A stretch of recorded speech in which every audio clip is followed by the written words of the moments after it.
Bonjour à tous et à toutes. Nous allons commencer le cours. Le thème de ce cours est qu'est-ce que la chassidoute? C'est d'expliquer dans le temps que nous avons un peu l'idée de la chassidoute, ce que la chassidoute représente. Et l'occasion de ce cours est que ce soir, en France, nous aux États-Unis, c'est pas encore la soirée, mais ce soir et demain, est le 9 du mois de Kislev. Le 9 du mois de Kislev marque la naissance, l'anniversaire, et aussi le même jour, la Iloula, de Rabbi Dov Ber de Lubavitch, qui est le deuxième rabbi de Chabad, et le premier rabbi qui s'est installé dans le village de Lubavitch. Et une des choses qui est particulière au Admor Emtsei, comme on l'appelle, le rabbi du milieu, parce qu'il n'était pas rabbi pendant très très longtemps, et son dévouement, son attachement et sa fusion, je dirais même plus, à la chassidoute. Son gendre, qui était aussi son successeur, le Tzemach Tzedek, troisième rabbi de Chabad, disait de son beau-père, Rabbi Dov Ber, deuxième rabbi de Lubavitch, donc l'Admor Emtsei, que si on lui coupait le doigt, ce ne serait pas du sang qui sortirait, mais de la chassidoute. Car pour lui, sa vie, c'était pas, nous on vit grâce à notre sang, mais pour lui, sa vie, c'était la chassidoute, et c'est ça qui le gardait en vie. Il y a plusieurs épisodes à travers sa vie, je vais mentionner deux en particulier. On voit vraiment la manière dont il s'identifiait avec la chassidoute de manière tellement profonde. Un, c'était quand il était jeune homme, pardon, et qu'il avait devant lui deux propositions de mariage. On lui a demandé son avis, il a dit qu'est-ce que tu préfères entre ces deux offres, ces deux shidduchim. Il a dit il n'y a pas de différence. Ce qui m'intéresse, c'est le mariage qui pourrait être finalisé le plus vite, parce que je ne veux pas attendre, je ne peux pas attendre jusqu'à que j'entende les mamarim, les enseignements de Chassidut, que mon père, le premier rabbi de Chabad, Rabbi Shneur Zaman, va dire au moment du mariage. Donc il a dit, ce qui est important pour moi, c'est la Chassidut que j'entends au mariage, et donc c'est ça qu'il voulait. Plus tard, à la fin de sa vie, quand il était malade,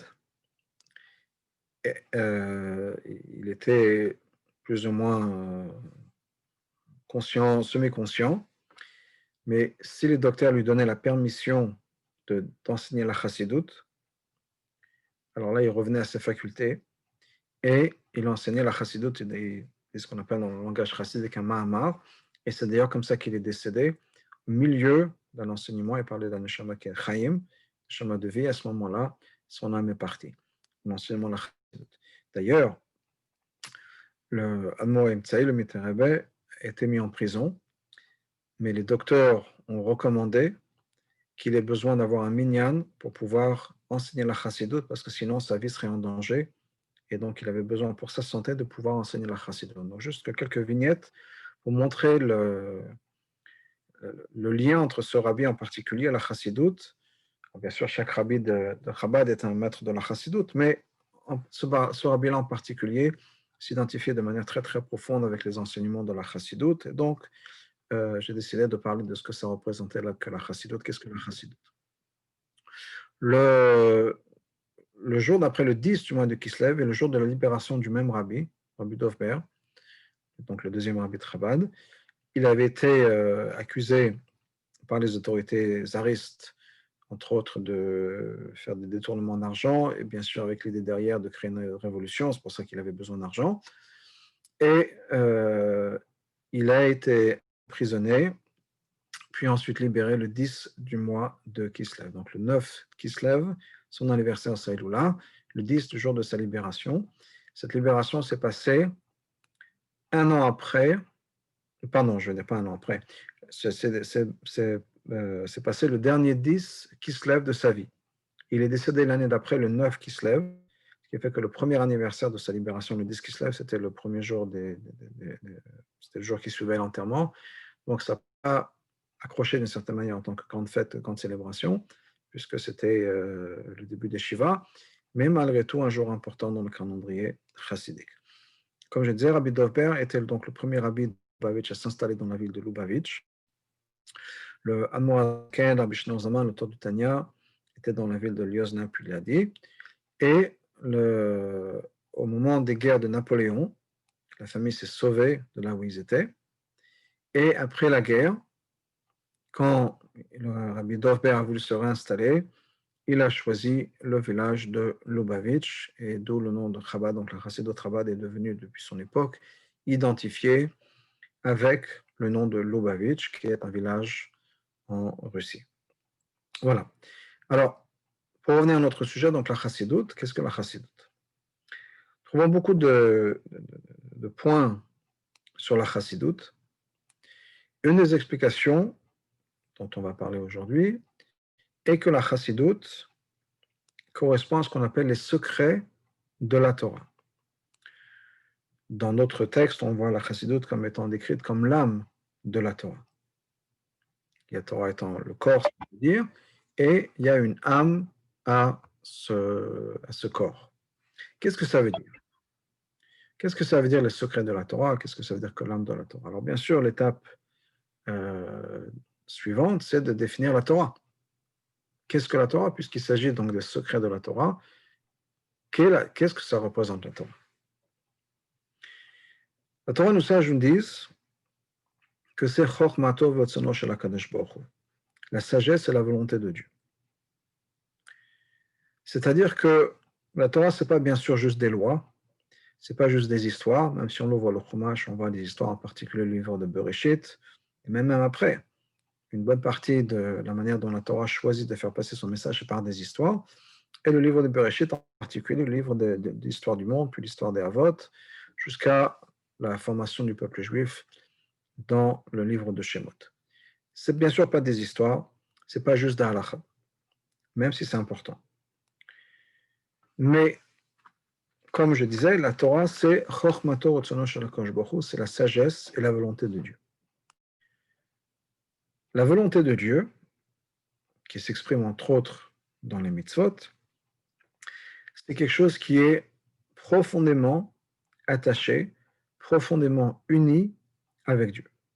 Une des différences qu'il y a entre la volonté de Dieu et la volonté humaine, c'est que nos envies ou nos volontés ne sont pas nécessairement en accord ou même l'expression de notre personnalité la plus profonde. Je vous donne un exemple de ce que je veux dire. On raconte une histoire d'un certain chassid qui est parti voir son rabbi avec une question. La question était la suivante. Le chassid dit au rabbi, voilà, monsieur le rabbin, rabbi, j'ai un problème, j'ai une question. Quand je prie, que j'ai un besoin particulier, disons que j'ai besoin de parnassa, et que je prie pour la parnassa, comment ça se fait que Dieu ne m'écoute pas toujours? Par contre, si je vais vous voir et je vous demande à vous, Rabbi, de prier pour ma parnassa, Dieu va écouter votre prière. La question, c'est que il y a des chances que ce soit moi, entre nous deux, qui soit le plus sincère, puisque c'est ma parnassa, moi. Donc certainement, j'ai plus de kavana, je suis beaucoup plus sincère dans ma kavana que le Rabbi, puisque le Rabbi, c'est pas pour lui, c'est pour quelqu'un d'autre. Donc certainement, je dois être, c'est quelque chose qui est à moi, qui me tient à cœur, si on peut dire. Donc, voilà sa question. Pourquoi est-ce que Dieu répond à la prière du Rabbi et pas à sa prière? Et le Rabbi lui répond de la manière suivante. Il dit, si tu te rappelles, l'année dernière, tu es venu me voir, tu avais un problème de parnassa, justement. Et oui, je me rappelle très bien. Il dit, tu avais une année très difficile, un hiver, il a fait tellement froid qu'il y avait très peu de passages, très peu de voyageurs. Et toi, dans ton auberge, tu n'avais pas beaucoup de clients, donc c'était très difficile. Et le propriétaire, qui était le noble de la région, qui te pressait de payer ton loyer, toi, tu avais des difficultés pour payer ton loyer, etc. Donc, tu es venu me voir vers la fin de l'hiver pour demander une bracha, pour avoir une solution à ton problème, etc. Il dit, tu te rappelles de ça? Oui, Rabbi, je me rappelle très bien de cette histoire. Il n'y a pas de souci, je m'en rappelle. Et tu te rappelles que sur le chemin du retour, tu traversais ce lac qui était gelé, mais malheureusement, c'était déjà la fin de l'hiver, le début du printemps. Au milieu du lac, la glace n'était pas très forte, pas assez solide pour tenir ta charrette. Et tu es tombé dans l'eau. Tu te rappelles de ça? Il dit, oui, Rabbi, comment est-ce que je pourrais oublier? C'est pareil, bien sûr, je me rappelle. Et quand tu étais dans l'eau glacée, que tu ne savais pas ce qui allait se passer, etc., est-ce que tu pensais à ton auberge et à tes clients, à ta parnassa? Il dit, Rabbi, c'est sûr que non. Là, je pensais à ma famille, il y a des choses beaucoup plus importantes que ça. Parnassa, c'est pas l'essentiel. Rabbi dit, voilà. Ben, tu vois que tu me dis que ta kavana, tu es très sincère dans ta prière, etc. Tu te rends bien compte que dans ta liste de priorités, il y a quelque chose de beaucoup plus profond que juste l'argent et la parnassa. Et sache que, lui dit le Rabbi, si moi j'étais dans la même situation que toi, si moi j'étais tombé dans l'eau avec la glace qui se serait brisée et que je serais tombé dans l'eau, etc., mais que tu m'avais demandé de prier pour toi, j'aurais toujours pensé à toi. Même dans ce moment-là, j'aurais pensé à toi et à ta parnassa. C'est ça qui me serait venu en tête. Et donc, tu vois qu'entre nous deux, qui pense vraiment le plus sincèrement à ta parnassa, c'est moi. Et donc, c'est pour ça que Dieu m'écoute, parce que moi, je pense vraiment à ta parnassa, et que toi, tu y penses, mais il y a des choses plus importantes au bout du compte pour toi, et donc tu n'y penses pas toujours. Je ramène cette histoire pour parler justement de nos besoins et nos envies. On a souvent des envies ou des besoins qui nous semblent être importants, ou qui sont importants pour un moment donné, mais qu'au bout du compte, de manière profonde, il y a quelque chose de beaucoup plus essentiel que ça. Alors même si c'est la parnassa qui est quelque chose de quand même assez essentiel, on a besoin de prier pour la parnassa, on a besoin de parnassa, pourquoi est-ce qu'au bout du compte on a besoin de parnassa? Généralement, c'est pas juste pour avoir de l'argent dans la banque, c'est pour pouvoir bien vivre, pour avoir de quoi manger, soit sur sa tête, etc. Et pourquoi est-ce qu'on va faire ça? On peut creuser encore plus. Il y a une raison pour laquelle on veut avoir l'argent pour pouvoir se payer des vacances, avoir l'argent pour payer ses vêtements, pour payer les écoles, pour payer à manger, etc. Parce qu'on veut que nos enfants aillent dans le droit chemin, parce qu'on a besoin des fois de se reposer du stress de la parnassa, d'autres choses. Donc il y a des choses derrière. Pourquoi est-ce qu'on a besoin de tout cet argent? Il est possible que si on nous offre des vacances tout frais payés et l'éducation gratuite et à manger, etc., on ne serait plus intéressé à la parnassa. On passerait à autre chose. Et après, derrière, au-delà de ça, on veut avoir une vie agréable pour une raison particulière, pas juste pour profiter de la vie, être assis sur une chaise à ne rien faire. On veut faire des choses, accomplir. Donc, on a toujours plusieurs couches, si on peut dire, d'envie ou de choses qui sont plus ou moins importantes. La vie étant quelque chose d'essentiel, la vie de sa famille aussi, mais il y a toujours des couches de choses. On pense que ça, c'est très important, mais pourquoi est-ce que c'est important? Pourquoi est-ce que la parnassa, c'est important? Pour gagner de l'argent. Pourquoi est-ce que gagner de l'argent, c'est important? Pour pouvoir se permettre de certaines choses. Pourquoi est-ce que ces choses-là sont importantes, etc. Donc, on a des fois dans nos besoins, nous, dans nos pensées, dans nos réflexions, des choses qui nous semblent être essentielles, mais qu'en fait, si on creuse un peu, ne sont pas essentielles. Pour Dieu, bien sûr, il n'y a pas ce genre de problème. Dieu est très conscient des besoins essentiels, si on peut dire, ou des choses essentielles qui sont importantes pour lui. Et Dieu exprime ses chormato, sa sagesse et sa volonté. Ce pas des volontés qui sont superficielles. Ce sont des volontés qui sont profondes, et ce sont des volontés qui vont créer le monde dans lequel nous nous trouvons. Puisque comme nous le savons, comme le Zohar nous dit, Istakel Borata Baralma, Dieu a regardé la Torah pour créer le monde. Le monde est créé en fonction de la Torah, et pas la Torah en fonction du monde. Donc, dans notre monde, s'il existe des arbres et des oiseaux, etc., c'est parce que pour la Torah, c'est important d'avoir ce genre de choses, pour la volonté de Dieu. La volonté de Dieu étant en particulier d'avoir ce qu'on appelle dans la Chassidut, ce qui est basé sur un Midrash Tanchuma, Dira Betartonim. Le Midrash Tanchuma pose la question de savoir pourquoi est-ce que Dieu a créé le monde, et la réponse était Dieu a ce désir d'avoir une habitation dans les mondes ici-bas. Quand on parle de désir, on ne parle pas juste d'une envie qui est passante, on parle de quelque chose qui est tellement profond, qui dépasse la raison et la logique. On peut avoir des choses qui sont très essentielles à nous, et même si on va nous expliquer à droite et à gauche quand c'est quelque chose dont on n'a pas besoin, quelque chose qu'on pourrait faire avec, sans, et tout un tas de logiques et d'explications pourquoi on n'a pas besoin, on peut écouter, tout entendre, peut-être même tout accepter, et au bout du compte, on ne va pas changer son avis. Pourquoi? Parce qu'il y a certaines choses qui sont vraiment notre identité.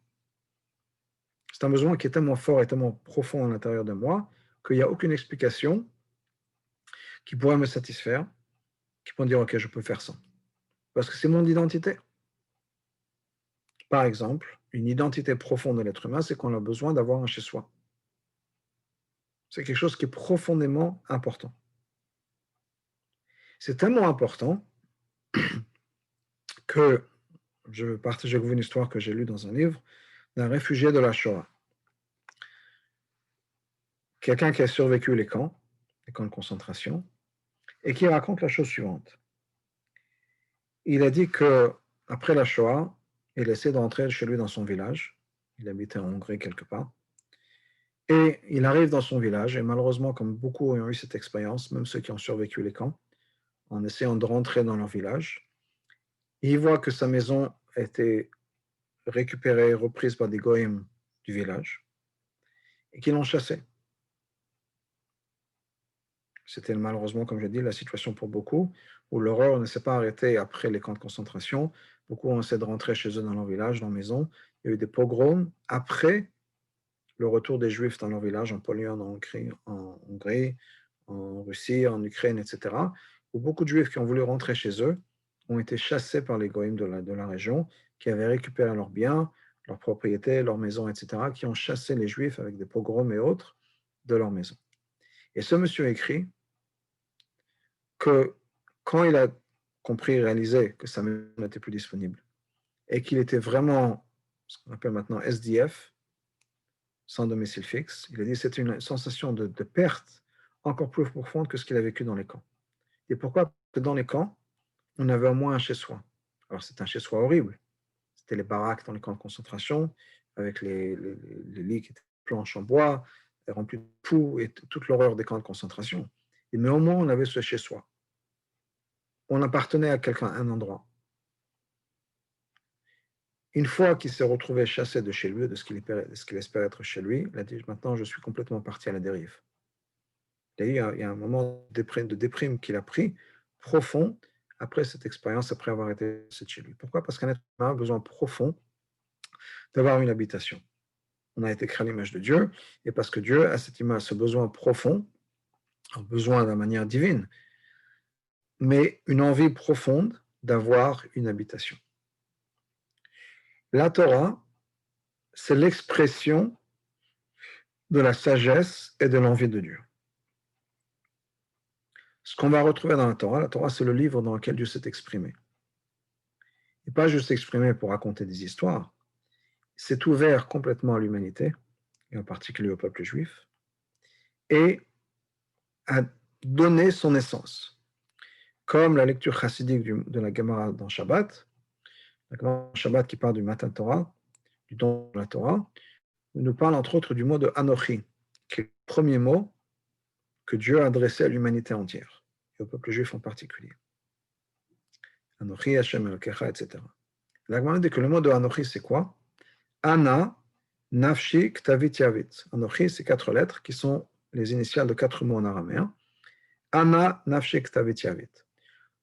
Dans le contexte de la Gemara Shabbat, la Gemara nous dit que ça veut dire quoi? Le pshat simple de cette phrase, c'est moi-même qui ai donné les écrits. Ana, moi, Nafshi, moi-même, Ktavit, les écrits, Yavit, j'ai donné.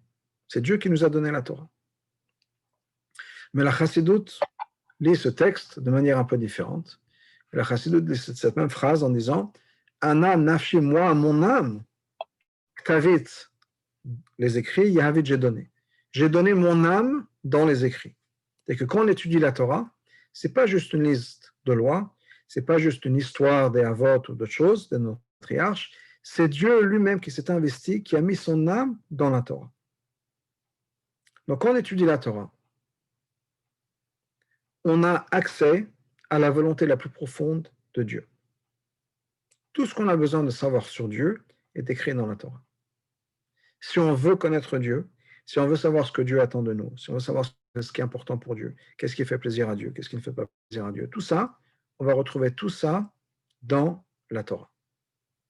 C'est le livre dans lequel Dieu s'est ouvert et a partagé ses besoins, ses envies les plus profondes avec l'humanité, avec le peuple juif. Si vous voulez, on peut parler de la Torah comme l'autobiographie de Dieu. C'est le livre, les livres, dans lequel Dieu s'est ouvert au peuple juif. Dieu a partagé ses secrets, ses choses les plus importantes avec nous. Par exemple, Shabbat, et Shabtotai Tishmeru, gardez mon Shabbat. Dieu nous a dit, j'ai un cadeau Matana Tova Yeshli, j'ai un cadeau précieux que je voudrais partager avec vous. Shabbat. Donc, c'est Dieu qui partage avec nous les choses les plus profondes qui sont importantes pour lui. Quand Dieu nous dit de ne pas mélanger le lait et la viande, ce n'est pas juste une envie passagère, c'est quelque chose qui est profondément important à Dieu et que Dieu partage ça avec l'humanité. Et non seulement il partage ça avec l'humanité, mais d'une certaine manière, Dieu se rend vulnérable à l'humanité. Parce qu'à partir du moment où il va s'ouvrir à nous, il va partager avec nous ce qui est important et que nous avons le libre arbitre, nous avons aussi la possibilité de dire à Dieu, on sait que manger, ne pas mélanger du lait et de la viande, par exemple, c'est important, mais c'est pas grave, je vais le faire quand même.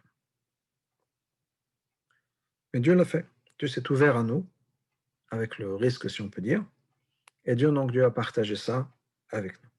Et ça, c'est vrai pour toute la Torah. Sages nous disent que chaque lettre dans la Torah, chaque mot dans la Torah, c'est le nom de Dieu. Tous les mots de la Torah, Bereshit, Esav, Lavan, Betuel, tout ce que vous voulez, chaque mot dans la Torah, c'est le nom de Dieu. Pourquoi ça doit être le nom de Dieu? C'est l'expression la plus profonde du divin. Dieu s'exprime et chaque mot, c'est l'expression de Dieu. Ce n'est pas juste une histoire, ce n'est pas juste l'histoire d'Abraham, l'histoire de Yaakov, l'histoire d'Yitzhak, etc. C'est Dieu qui partage avec nous les choses les plus importantes pour lui. Même au niveau de l'histoire simple, ça rentre juste dans le pshat. Sur toute l'histoire de la vie, par exemple, de Yaakov, de Yitzhak, même d'Abraham. Pourquoi est-ce qu'on a 6 histoires qui ont été choisies? En parlant d'Abraham, par exemple, l'histoire d'Abraham commence quand il a 75 ans. C'est à ce moment-là que la Torah, chez Birtav, le Chumash, commence à nous raconter l'histoire de la relation entre Hachem et Abraham. Lech Lecha, Abraham a 75 ans. Qu'est-ce qui s'est passé avant? Pour une raison ou une autre, Dieu n'a pas choisi cette histoire-là.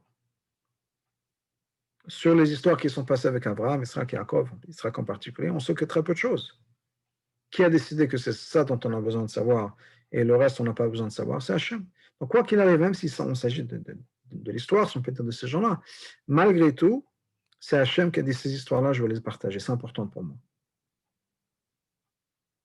Je veux que les gens sachent cette histoire, c'est quelque chose qui est important, c'est un message que je veux faire partir. De la même manière qu'un rave, si je peux dire, dans un shiur, on va raconter une histoire pour faire passer un message, Dieu a dit, je voudrais faire raconter une histoire pour faire passer un message.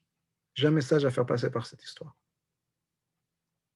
Et chaque mot dans cette histoire, chaque histoire est importante et me permet de m'exprimer, dit Hachem, et de partager les choses qui sont importantes avec le peuple juif. Ça, c'est la Torah de manière générale. Quel que soit l'aspect de la Torah. Maintenant, dans la Torah, comme je l'ai dit tout à l'heure, il y a plusieurs aspects. Un des aspects, par exemple, c'est la halakha. Dans la halakha, on peut passer beaucoup de temps dans la halakha sans parler de Hachem.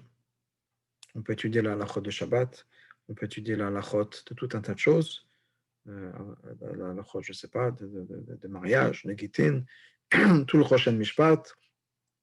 Si quelqu'un a pris cet argent, quelqu'un est un chômeur, il est censé garder quelque chose, voilà ce qui s'est passé, etc. Des histoires entre voisins, il y a l'arbre du voisin qui fait de l'ombre de mon côté. Tout ce genre de problème, c'est une bonne partie de la Gemara aussi, sans parler de Hachem. Des histoires d'argent, des histoires de ci, des histoires de ça, des histoires de mariage, des histoires de Shalom Bayit. Où est Hachem dans tout ça? Alors bien sûr, si on réfléchit, bien sûr, qui a décidé la halakha, c'est Hachem. Mais des fois, on a du mal à voir Hachem. Quand il s'agit en plus d'histoires d'argent, que 2 personnes vont voir le Rav ou font un din Torah, un bedin, qu'il y en a un qui perd, il a du mal à dire, ok, ça c'est la halakha. De la même manière que dirait chez le Rav, il dit, voilà, j'ai un problème, j'ai une cuillère de lait qui est tombée dans la casserole de viande, qu'est-ce que je fais? Le Rav, il dit, c'est bon, c'est pas bon, on accepte. Ah, bon, c'est la parole de Dieu. Si on va voir le Rav et le Rav nous dit, t'as tort, c'est à toi de payer, là, ça passe moins vite. C'est la même halakha, c'est le même, oui, le Rav n'a pas compris, il n'a pas réfléchi. On trouve toute une histoire, on ne dit pas, ok, c'est le Ratzon Hashem, c'est comme ça ce que Hashem voulait que les choses se passent. On a du mal à accepter, même si c'est le Ratzon Hashem. Donc il y a des fois dans la halakha, dans la Torah, puisque c'est une section de la Torah, où on ne voit pas nécessairement le message de Dieu. On n'en parle pas nécessairement. Ça peut être d'autres choses. On peut étudier, je ne sais pas, l'histoire des Navi, l'histoire de Shoftim, d'autres choses, ou l'histoire, il y a tel et tel Shofet qui a fait telle et telle histoire, l'histoire de Yaakov et de Esav, Yaakov, Rivka dit à Yaakov de prendre les vêtements d'Esav, de voler la bracha, et ça avait fâché, Yaakov avait peur. Quel est le Ratzon Hashem dans tout ça? On ne voit pas le Sommar Hashem, c'est l'histoire qui s'est passée.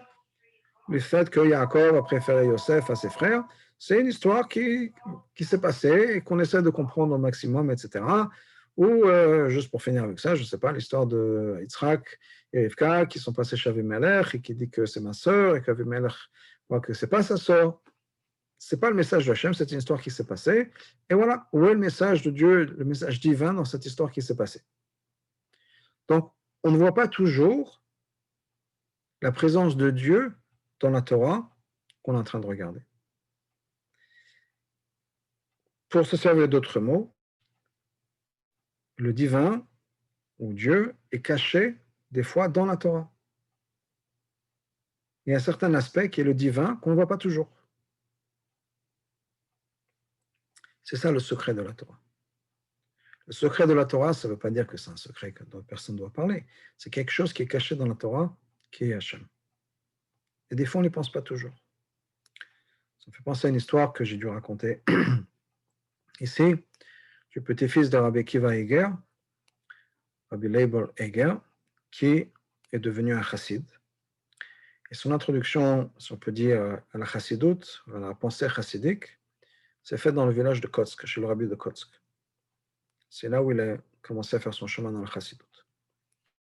Et il est arrivé au moment des fêtes de Tishri. Et l'histoire nous dit que le soir de Yom Kippour, le soir après Kol Nidre, après la prière de Harvet de Kol Kippour, il est resté dans la synagogue. Il n'était pas pressé d'entrer là où il dormait, il n'y avait pas de repas, il était de passage, donc sa famille n'était pas avec lui. Donc il est resté étudier dans le Beth Midrash. Et il y a un chassid qui rentre dans le Beth Midrash, qui va s'asseoir, va s'allonger sur un banc. Quelques minutes plus tard, il y a un deuxième chassid qui vient, qui le réveille le premier, il dit viens, réveille-toi, viens, on va faire kiddush. Ce Rabbi Eger, il entend ça de derrière, viens, on va faire kiddush, il y a un truc, quelque chose de pas très cachère, ça. Et ces deux-là, ces deux messieurs, vont sur l'abima, là où il y a le shamash qui garde le vin pour le kiddush, etc. Ils sortent le verre de vin, ils sortent le verre, ils sortent le verre de kiddush, ils sortent le vin, ils le remplissent, ils commencent à faire le kiddush, et lui, il voit ça, c'est Rabbi Eger, et il saute de sa place, il dit, mais qu'est-ce que vous faites? Arrêtez. Il dit, mais quel problème? Il dit, mais c'est Yom Kippour. Il dit, oui, et alors? C'est marqué dans Shulchan Aruch, on ne peut pas manger ni boire, qu'est-ce que vous faites? Pourquoi vous allez faire le kiddush? Et bon, il continue, et il dit, mais c'est marqué dans le Rambam, ça ne les arrête pas, c'est marqué dans la Gemara, ça ne les arrête pas, c'est marqué dans le Chumash, le jour de Yom Kippour, on ne peut pas manger ni boire, ça ne les arrête pas. Il continue, jusqu'à la fin, il dit, mais Hachem ne permet pas de manger, qu'est-ce que vous faites? Hachem ne permet pas. Ils entendent ça, ils posent le verre de kiddush, et disent, ah, label. Combien de temps ça va te prendre quand tu commences à penser à Hachem? Tout ça, c'était une mise en scène pour le faire réfléchir. Pourquoi est-ce qu'on fait Yom Kippour?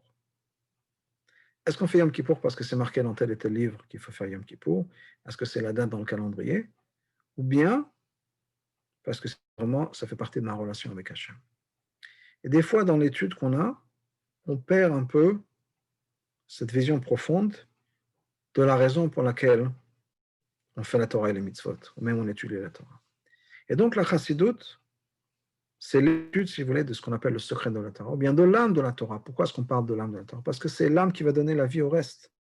La chassidoute, ce n'est pas le texte, c'est l'étude du pourquoi des choses. De cette âme-là, quelle est la raison d'être de la Torah? Pourquoi est-ce qu'on fait la Torah? Qu'est-ce que c'est que la Torah? Est-ce que c'est juste des livres d'histoire, de coutumes, et de mitzvot, etc. Ou bien c'est le message de Dieu? Hachem est en train de me parler. Et étant donné que ce message n'est pas toujours évident, on parle de révéler la chassidoute. On parle de quelque chose qui est caché, qui a besoin d'être révélé. Révéler la chassidoute, qui est en fait révéler la Torah. Mais c'est parce que des fois c'est caché, des fois on ne le voit pas tout de suite. Quand on parle de l'âme de la Torah, que la chassidoute représente l'âme de la Torah, ça me fait penser un peu à la toupie, au Sevivon de Hanouka. Sevivon de Hanouka, la toupie de Hanouka a 4 côtés. Nes Gadol Hayasham, Nun Gimel Heshin. Et la toupie, même si elle a 4 côtés, il y a l'axe autour duquel tout tourne. Dans la Torah, il y a aussi 4 côtés. et ce qu'on appelle le Pardes, le Pshat, le Remes, le Drush et le Sod, 4 aspects de la Torah. Mais ces 4 aspects de la Torah tournent autour d'une seule chose, Dieu. L'axe de tout la Torah, c'est Dieu. Des fois, la toupie va tomber sur un des côtés, sur un autre côté. Des fois, la Torah, on l'ouvre tel livre, on va lire un livre de Chumash, un livre d'Halacha, un livre de Kabbalah. Mais n'oublions pas que tout ça tourne autour d'une seule chose, c'est Hachem. Donc, ce qu'on appelle Chassidut, c'est vraiment ce qu'on dit l'âme de la Torah, dans le sens où, autour de quoi est-ce que tout ça tourne? Quelle est la raison d'être de tout ça? Et ça, c'est Hachem. C'est l'expression la plus profonde de la volonté de Hachem. Ce qui est en fait la Torah. Mais des fois, la Torah, on perd cette vision globale de la Torah parce qu'on est focalisé sur un aspect particulier. Je suis en train d'étudier le Chumash, la Halacha, le Dikduk, Kabbalah, le Midrash, quelle que soit la chose. Des fois, on ne réfléchit pas directement au sens profond des choses, qui sont tout ça, ce sont en fait quoi? La relation que le peuple juif a avec Dieu. Anna nafshik taveti avec Dieu, c'est Dieu, je me suis donné, je me suis mis dans mes écrits. C'est moi, comme Chazal nous dit, Oti atem lokrim, c'est moi que vous prenez. Qu'en est-il la Torah? C'est Hachem. On devient un avec Hachem. Pas avec la halakha nécessairement, etc. Tout ça, c'est pour être uni avec Hachem. On a besoin des mitzvot, bien sûr. On a besoin d'étudier la Torah. Parce que c'est que par ces intermédiaires qu'on peut étudier Dieu, on peut comprendre Dieu. Donc la chassidut, de manière générale, c'est révéler, nous faire prendre conscience du fait que toute la Torah et les mitzvot, c'est Hachem. Donc que notre relation n'est pas juste une liste de choses à faire, parce qu'on veut avoir le Gan Eden, parce que j'investis dans mon futur à moi, c'est pas de ça qu'il s'agit. De manière que dans une relation dans un couple, on n'est pas gentil avec l'autre pour qu'arrive le moment de la retraite, la personne ne nous met pas dans une maison de repos et elle se débarrasse de nous. Ce n'est pas nécessairement pour ça qu'on investit dans le couple, même si c'est quelque chose d'important. Mais c'est pour développer cette relation. Donc la même chose, ce n'est pas juste en relation avec Hachem, c'est parce que c'est une relation avec Hachem. Ce n'est pas juste une liste de choses à faire pour se comporter comme il faut. C'est développer cette relation avec Hachem. Et c'est ça qui va donner du sens à la Torah, du sens au mitzvot qu'on va faire, parce que c'est la relation qu'on a avec Hachem. Donc n'oublions pas ça. Maintenant, en continuant cet aspect de la Torah, quelle est la chose la plus profonde, la plus importante pour Dieu? On disait que la Torah, c'est Chochmato Rotzono Shel HaKadosh Baruch Hu, c'est la volonté de Dieu. Quelle est la volonté par excellence de Dieu? Ce que Chazal nous dit, comme je disais tout à l'heure du Midrash Tanchuma, c'est que Dieu est Dira Betartonim. Que Dieu, c'est une habitation dans les mondes les plus bas. C'est-à-dire qu'on va prendre deux extrêmes, Dieu, l'infini, et qu'on va mettre ensemble l'infini et les tartonim, le monde les plus bas, les plus limités, les plus réduits, les plus anti-divins qu'on puisse trouver, et créer une harmonie entre les deux, faire en sorte que les deux fonctionnent ensemble, que l'un devienne la même de l'autre. Et c'est ce que nos sages vous expliquent dans d'autres mots, en disant que la Torah nitna la sos shalom ba'olam, la Torah a été donnée pour faire la paix dans le monde. Ça ne veut pas nécessairement dire la paix entre les gens, c'est la paix entre le monde et Dieu, ou bien le monde à l'intérieur. Parce que sans la Torah, on vit dans un monde qui est fragmenté, à plein de niveaux. Mais au niveau le plus basique, la fragmentation se trouve entre quoi? Entre le monde qui existe tel qu'il est, le divin. Ne serait-ce que l'année 2020, on a 2020, on a des problèmes à voir comment est-ce que le Covid, par exemple, c'est quelque chose qui fait partie de la volonté de Dieu, c'est quelque chose qui va nous faire avancer vers la nuit du Mashiach, qu'il y a quelque chose de très positif dans le fait que on ne peut pas se rassembler à la synagogue, les rendez-vous, les shurim se passent par Zoom, et que malheureusement, il y a les malheurs qu'on a connus dans la communauté. On voit, pour nous, c'est un conflit. C'est un exemple, mais il y en a d'autres. J'ai besoin de trouver un travail, mais si je leur dis que le vendredi après-midi, je dois partir à 2h l'après-midi parce que c'est Shabbat pendant l'hiver, et que Shabbat c'est tôt, il y a un conflit. L'antisémitisme, c'est un conflit, etc. Il y a un conflit entre le divin et le monde.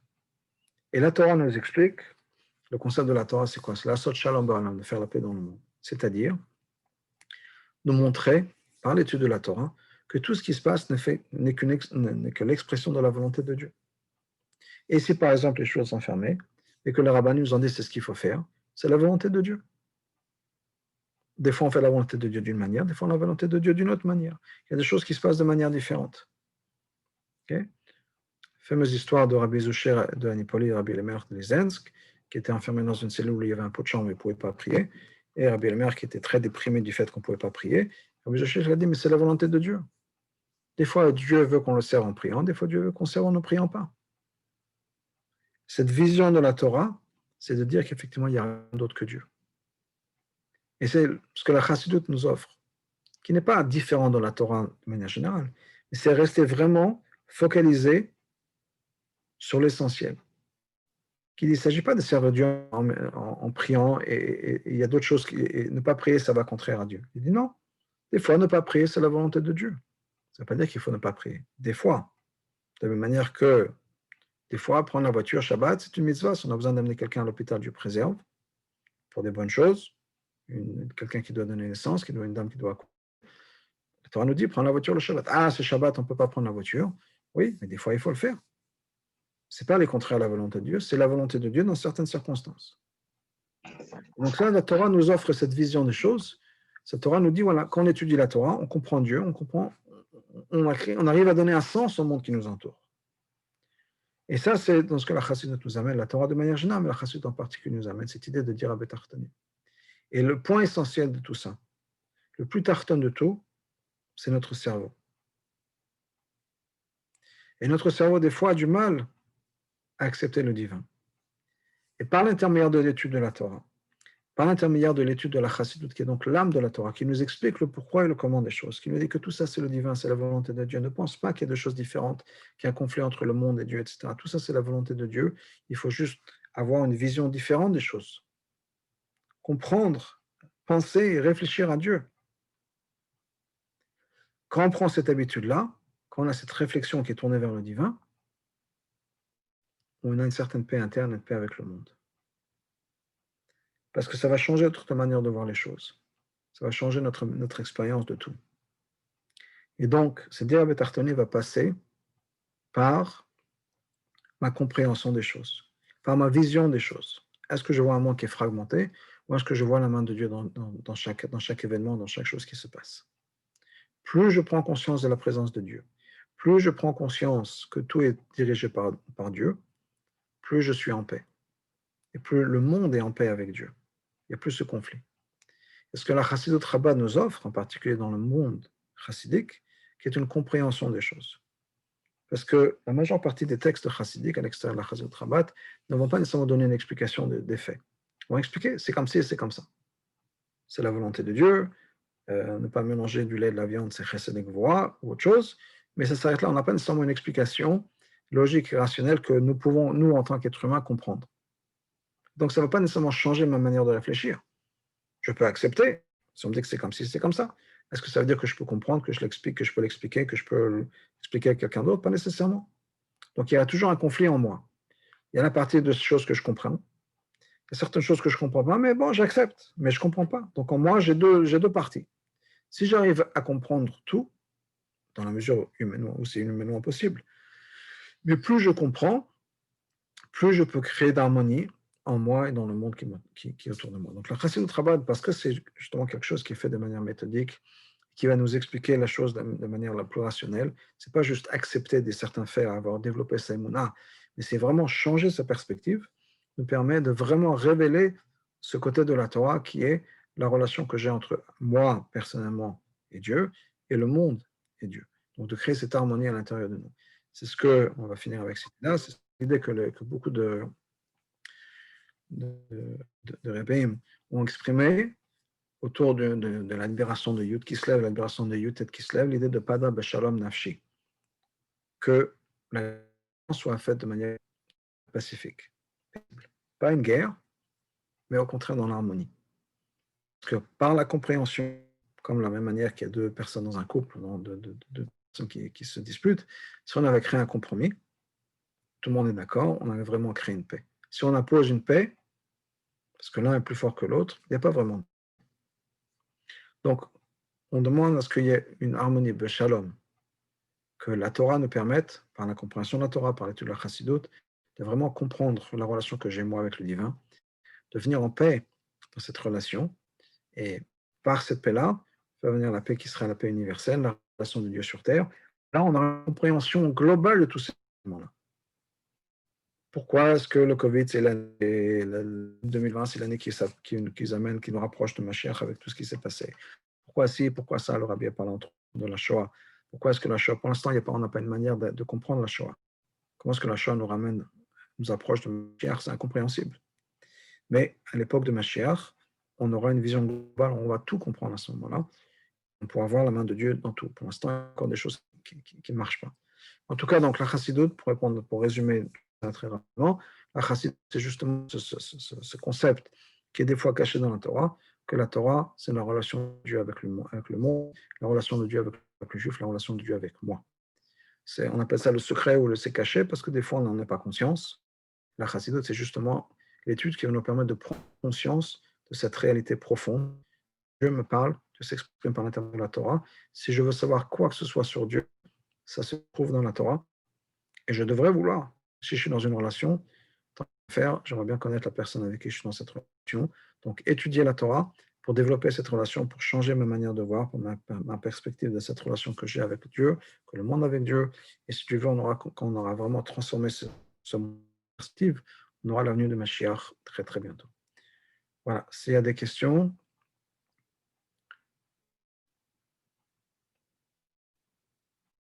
Ok. Alors, une question? Oui, j'avais une Oui, question par rapport à quand vous dites que la relation qu'on a avec Hachem, c'est pas une liste de choses à faire. Mais exact. concrètement, on fait les mitzvot chaque jour. C'est, Mhm. quelle autre relation, heu, il existe concrètement à part, d'appliquer, les mitzvot? Alors, ce que je voulais dire, très bonne question, merci de l'avoir. C'est on fait les mitzvahs parce qu'on a une liste de choses à faire. On veut développer cette relation avec Dieu, cette relation, on va passer par les mitzvot. Donc, effectivement, il n'y a pas d'autre moyen de développer cette relation que de passer par. Je vais passer au couple, parce que le couple, c'est une méthode très pratique et très utilisée dans Shirachirim, entre autres. C'est que dans un couple, il y a tout un tas de choses qu'on fait les uns pour les autres. Je peux préparer un thé pour ma femme, et ma femme faire les courses, c'est pour toute la maison, c'est pas juste pour elle. Etc., etc. Maintenant, on ne se marie pas pour aller faire les courses ou bien pour faire pour quelqu'un. Ça n'a du sens que dans le contexte d'une relation. Donc, la même chose par rapport aux mitzvot. Les mitzvot ont du sens, pourquoi? Parce que c'est Dieu qui les a donnés au peuple juif. On n'est pas juste parce que aujourd'hui on est mardi et que le mardi, c'est le jour de la lessive et donc aujourd'hui je vais faire la lessive. Non, ça a du sens parce que c'est dans le contexte de ma relation avec Dieu. Donc, étant donné que je suis en relation avec Dieu, et que Dieu m'a dit, regarde, si tu me fais un verre de thé, ça me fait plaisir, alors je vais faire un verre de thé pour Dieu. Pas un verre de thé, ce sera autre chose, ce sera mettre tes filines, ce sera faire ma prière, mais ça n'a du sens parce qu'il y a une relation derrière. Donc il ne s'agit pas des mitzvot. Pour donner un exemple qui est ramené dans le Hayom Yom, un livre du Rabbi, et qu'imaginons qu'il y ait deux personnes qui n'ont rien en commun du tout. Rien, rien, rien. Ils sont dans deux mondes différents. Ils vous laissent parler, ils ne sauront même pas quoi se dire. Parce qu'ils sont vraiment complètement aux antipodes. Mais imaginons que une des deux personnes demande à l'autre de lui rendre un service. Dit, est-ce que tu pourrais me chercher un verre d'eau? Tout d'un coup, il y a une relation qui a été créée. C'est pas parce que le verre d'eau est important. L'autre peut aussi, c'est bien aller chercher un verre d'eau. Ça peut être un verre d'eau, ça peut être un café, ça peut être une cigarette, ça aurait pu être un ticket de métro. C'est parce que l'un a demandé à l'autre de créer, de faire quelque chose. Donc la mitzvah, c'est important parce que Dieu nous a demandé de le faire. Si Dieu ne nous avait pas demandé de faire ces actions n'a pas vraiment d'importance. C'est ce que je voulais dire, et j'espère que je me suis bien exprimé, ou en tout cas bien expliqué maintenant, c'est qu'il faut faire les mitzvot. Mais les mitzvot, ce n'est pas juste un but en soi dans le sens où tel et tel jour, j'ai besoin de faire telle et telle mitzvah, et comme ça, j'aurai tel et tel point quand j'arrive au Gan Eden. C'est que c'est dans le sens, dans le cadre d'une relation avec Dieu, et je fais quelque chose pour Hachem. Est-ce que j'ai Ça répondu à veut votre dire question? Oui, ça veut dire qu'en fait, on fait les mitzvot pas pour la mitzvah, mais on l'a fait parce que c'est Hachem qui nous l'a demandé Exact, et exact, que c'est comme exact, ça qu'on renforce, la relation avec Hachem. exact. C'est juste, non seulement la renforcer, mais c'est la créer. D'accord. Créer cette relation passe principalement par nos actions. Mmh. Oui. OK. D'autres questions? Non. Alors, merci beaucoup et à la semaine prochaine, si Dieu veut.